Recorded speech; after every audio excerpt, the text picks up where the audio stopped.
overwhelming crowd, alhamdulillah. I hope that all of you came with the intention of, first and foremost, getting closer to our Messenger sallallahu alaihi wasallam by learning about this person that was so beloved to him.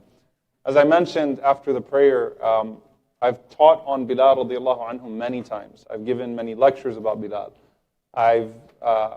You always see his name coming up in different moments with the Prophet sallallahu alaihi wasallam. Typically, they are in those difficult moments with the Prophet ﷺ, when the Prophet ﷺ did not or wanted to be left alone for whatever reason, and the only person who he allowed to be near to him was this great man, Belal radiallahu ta'ala anhu. His name comes up in the Islamic history in this country in particular, when Imam Warith Muhammad, may Allah have mercy on him, as he split from the Nation of Islam, named his followers initially Bilalians, and that name was used for some time. So the name Belal always comes up if you're studying Seerah and if you're studying American Muslim history.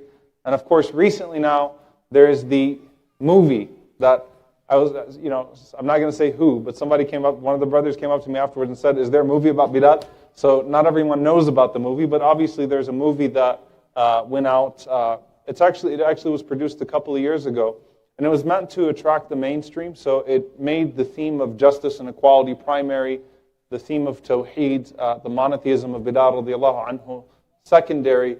And, there's an attempt to remove certain references that would make it appeal only to the Muslim crowd. So it's not perfect, but alhamdulillah, it did start a conversation. And it went around many different theaters. It's actually in theaters here right now as well. And in most of the states in this country, there are theaters that are playing this movie on Belal radiallahu ta'ala anhu.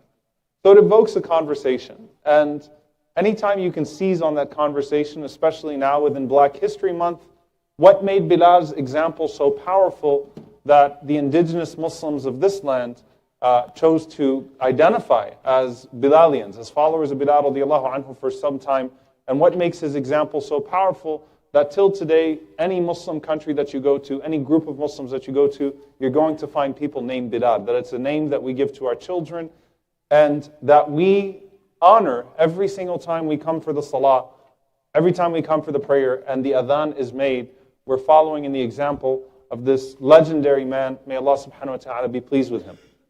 And then why? There are a few questions that get asked as well. If you watch the movie, did Belal have a sister? Well, maybe he did. We'll talk about it. But did Belal have a sister? If you watch the movie, obviously in dramatizing the story and adding some elements, they added in the element of his sister. Who was that man that's the young man that grows up around Belal, named Safwan? Is that even a real character? Is he fictional? What does that have, is there a connection between him and Belal radiallahu ta'ala anhu? So some questions get asked as well. So anyway, let's talk about it.